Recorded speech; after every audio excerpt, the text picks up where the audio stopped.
ko. Sabi nila, o sige, pagsalitain ka namin kapag nag-oath ka. So nag-oath ako. Noong nag-oath ako, pinaupo nila ako balik, tapos wala na naman silang tanong. Kahit isang tanong. Noong nag-collapse na, yung isang kasamahan namin, si Acosta, doon ako nagpaalam ulit. Sabi ko, alis na ako. Kasi kailangan ko puntahan sa hospital. Yung kasama ko, pumayag naman sila na umalis ako. Na wala silang kahit isang tanong. Ang totoo niyan, wala silang maitanong sa akin kasi hindi handa yung script nila sa mga tanong. Kung makikita nyo sa mga hearings nila, may binabasa yan sila na script. At yung script na yon, gawa yon ng abogado. Kasi nga, isa siyang fishing expedition for evidence. Naghahanap sila ng kung ano yung pwede nilang gawing ebidensya. Kaya sila nagbabasa. Kapag wala doon, hindi nila masabi. Kasi lahat yan, nakikita nyo, binabasa lang nila. Base sa kung ano yung sinabi ng abogado na itanong ninyo. Kasi ito yung kailangan namin na ebidensya. Na ito din yung sinasabi ko lagi sa lahat ng abogado. Hindi ka pwedeng magbukas ng in aid of legislation, tapos gagamitin mo yung kapangyarihan ng committee na yon para ka kumuha ng ebidensya at sasabihin mo, ay, ito yung kamalian. Nakikita na namin. Hindi pwede yun. So, yun yung sinasabi ko na, na hindi totoo, na hindi ako pumunta, hindi ako sumagot, nandun ako 2 beses, wala ni isang tanong sa akin. Kasi, hindi sila handa na magtanong sa akin. Wala ako sa script na binabasa nila. Pangalawa, kahit pa man na alam ko na fishing expedition yon ng ebidensya, nandun pa rin ako. Umupo pa rin ako, nagpakita pa rin ako sa kanila para makita ng taong bayan na pumunta ang Vice President. Pero kasi, mahaba yung timeline ng mga pangyayari para ko masabi sa inyo at para maipakita ko sa inyo kung paano nila dinevelop yung impeachment at yung mga sinasabi nilang ebidensya nila. So kung okay lang sa inyo, simulan ko siya sa May 11, 2023. Ito yung pinakaunang binanggit ng Makabayan Bloc ang confidential funds. Sabi nila, kapag daw ako ay naging NTF-ELCAC Vice Chair, ay makakahawak daw ako or makakakontrol daw ako ng mas marami pang confidential funds. So, as early as May 11, 2023, nakikita nyo may script na sila. Bakit ba ayaw ako ng Makabayan? So, explain ko lang sa inyo. Kasi sa trabaho ko doon sa Davao City bilang mayor noon, yung programa namin na Peace 911, yung programa na nagtapos sa insurhensiya doon sa Paquibato District ng Davao City, tinarget talaga namin yung mga party list groups na alam namin at may ebidensya siya na meron silang linked sa CPP, NPA, NDF. At ito yung Makabayan Bloc. Sasabihin man nilang red tagging yan, hindi totoo. May ebidensya na merong mga members, ang mga Makabayan Bloc, na galing sa kanila papunta sa NPA. Minsan nga, marami ang nagsasabi, yung mga dating rebelde, na-recruit sila galing doon sa Makabayan Bloc ng mga party list groups. So sumunod nun ay August 8, 2023. Sinabi na ni Franz Castro, sabi niya, OVP's 500 million in confidential funds should be realigned to PCG. So nung sinabi niya yon, napaisip ako, sabi ko, ang Makabayan Bloc, friendly sila sa administration. 'Di ba? Hindi naman sila Makabayan Block, wala sa kanila yung prinsipyo ngayon ng korupsyon ng administration eh. Hindi nila nilalabanan yon. So nung nakita ko na nagsalita si Franz Castro kontra sa isang cabinet secretary, sa isang kaalyado ng administrasyon, naisip ko, may go signal ito na kalabanin niya yung dalawang opisina. So, merong nagsabi sa kanya na okay lang atakihin mo yung cabinet secretary namin at yung kaalyado namin. So, doon ko unang nakita, sabi ko, papakialaman nila yung budget. Sumunod noon, noong August 24, 2023, makikita ninyo sa timeline, nagsabi na sila, kailangan investigahan yung 125 million na confidential funds. Sumunod noon, August 25, one day after, sinabi nila, may impeachment complaint kami kay Inday Sara sa confidential funds. Sumunod noon, August 26, 2023, sinabi ni Franz Castro, premature yung impeachment complaints. Kasi, babalik tayo, walang ebidensya ng pagkakamali. Walang ebidensya ng korupsyon. Wala silang makitang mali sa paggamit ng pera.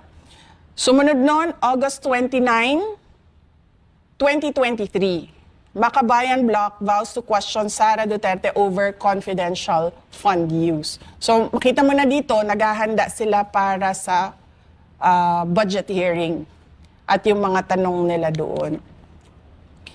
Pagkatapos nito, makikita nyo, September 4, 2023, Makabayan Block, why 2.3 billion ang budget? Bakit daw 2.3 billion ang budget ng Office of the Vice President?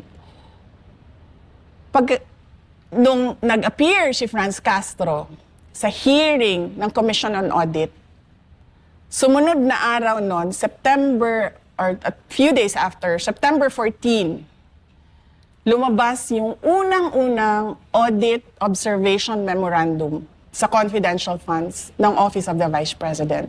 So makita mo yung timeline. Binuksan nila yung usapan ng confidential funds. Pagkatapos, kinestyon nila bakit may confidential funds. Ngayon, dahil sabi niya, still premature. Nagsalita sila sa hearing ng COA at yung COA naman nagbigay ng AOM. Ito muna ma'am, question muna tayo. Doon muna tayo sa first part. Kasi tila, lahat ng galaw ng impeachment ay from Makabayan Block or from this left-leaning Congress or representatives. Pero may part din kasi na lumabas na picture na si Romualdez nakikipag-meeting sa kanila. Do you think na doon meron partisipasyon si Romualdez at inutusan sila? Oo. Totoo yan. Kasi makukuha mo yan sa sinabi sa privilege speech ni Senator Francis Escudero na si Martin Romualdez ang mastermind ng lahat. Kung maalala ninyo, noong nakaraang taon, September 29, 2025, nagsalita si Senator Escudero at sinabi niya yon. At tama ka, kasi pagkatapos nung AOM ng COA sa OVP, September 14 yon, nagsalita na si Stella Kimbo. Dito nanggagaling yung narrative na inubos ng 11 days. Si Stella Kimbo na yon, hindi na ito kaparte ng Makabayan Block. Kaparte na ito ng grupo ni Martin Romualdez. Ayan na yung let's stick to the plan. Yan na yun. Yung let's stick to the plan, yun yung kulang pa yung kulang pa yung kanilang ebidensya. So ang ginawa nila, tatanungin natin sa budget hearing yung confidential funds. Na sinasabi naman namin na kung maaalala nyo, mag-isa akong pumunta doon, hindi ko pinasama yung mga tiga Office of the Vice President. Kasi May nagsabi na sa akin galing sa House of Representatives. Sabi niya, mapapahiya yung opisina ninyo. Sabi ko, okay, sige. Sabi ko sa mga kasamahan ko sa OVP, sabi ko, papahiyain tayo So sabi ko, wag na kayong pumunta. Kasi mga ordinaryong empleyado ito, hindi naman itong mga politiko, wala silang power at all. Tapos aatakihin sila, syempre, ng publiko, di ba? Kahit hindi totoo yung mga akusasyon. So sinasabi ko doon sa budget hearing, wala kaming request ng confidential funds. Pero bakit kayo nagtatanong tungkol sa confidential funds? 2 tanong lang doon ang hindi confidential funds. Lahat yon puro confidential funds na wala naman sa budget proposal ang confidential funds. So, makikita mo, nagsalita na si Kimbo. Dito nanggaling ang narrative na, inubos ang pera, nilustay ang pera ng 11 araw, 11 days. So, dyan nagsimula yon. Tapos, sumunod na yung September 25, 2023. Yan na yung sinasabi ko sa inyo. May kinalaman si Martin Romualdez dahil yung Makabayan Block, nakipag-meeting sa kanya, sa opisina niya. Nag-meeting kami, sila naman yung nagsabi publicly. Nag-meeting kami patungkol sa confidential funds.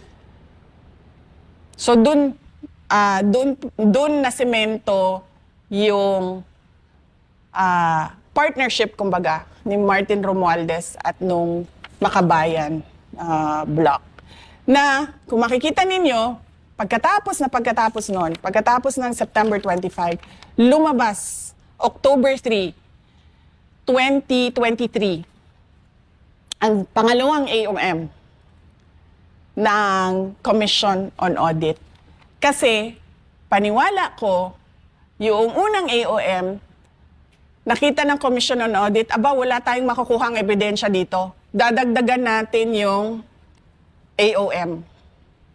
Gagawin nating papahirapan natin sila na mag-comply ng documents. Bigay tayo ng isa pang AOM para may makuha tayong ebidensya. Ma'am, pwede natin explain ko ano yung AOM sa mga hindi Okay. nakakaalam po ng AOM. Opo. Ang AOM ay ito yung Audit Observation Memorandum. Na kung makikita nyo sa Office of the Vice President, lahat ng AOM namin, nasasagot namin. Kaya namin nakukuha yung unmodified opinion. Kasi wala naman kasi talaga kaming ginawang katiwalian.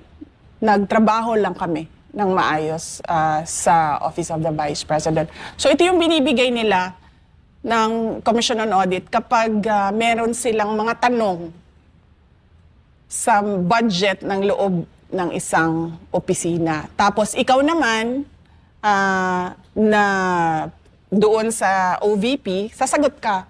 O ito yon, yung tanong mo, ito yung sagot niyan. Ito yung sagot. Pero makikita nyo dito, nasagot namin lahat. Meron kaming notice of dismissal sa timeline. Makikita nyo rin kung kailan lumabas yung notice of dismissal. So nag-meeting sila, Martin Romualdez, Makabayan. 8 days after, lumabas ang pangalawang AOM. Noong, syempre alam ko na na impeachment ito.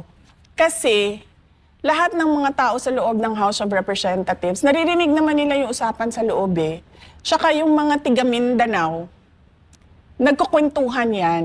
So merong isang tiga Mindanao na nirecruit siya. Sabi sa kanya, uy, dito tayo, Martin Romualdez for President. Tapos, sabi nung kinausap, sabi niya, kasi yung kumausap sa kanya, isang congressman din na tiga Mindanao. Sabi niya, paano si Sara? Si Sara yung kandidato. Tapos sabi niya, wala na yan si Sara. Sabi niya, i-impeach nila yan. So doon ko unang na-confirm. Itong ginagawa lahat, makikita mo sa pronouncements ng Makabayan, impeachment. Sa kanila nang galing una yun. Tapos confirm ko sa recruitment nila sa Martin Romualdez for President doon sa Mindanao. Anong year to? 2023. So, isang taon pa lang after yung manalo. Kasi kung makita nyo sa mga sumusunod na budget, nandun yung AKAP, AIX, tupad na pinamimigay nila sa bagong Pilipinas caravan nila. Kasi iniisip siguro nila, yun yung paraan kung ito yung vehicle, kumbaga, sasakyan niya papunta sa presidency.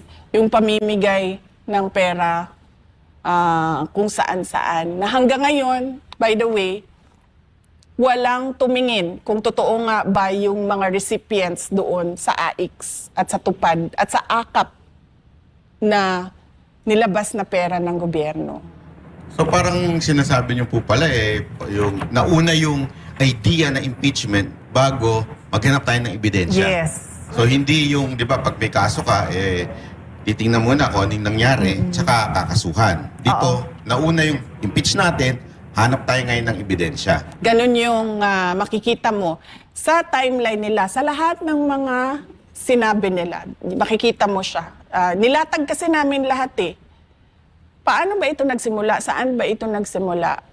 So, makikita mo doon, lalong-lalo na sa word na still premature.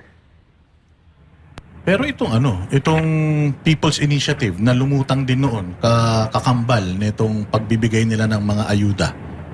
Oo, kasi kung maalala ninyo, nasa kabinete pa ako noon.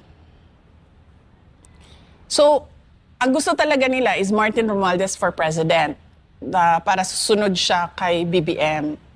Nasa kabinete pa ako noon. So, hindi nila ako maatake ng diretsahan. Ang ginawa nila, nag-People's Initiative sila.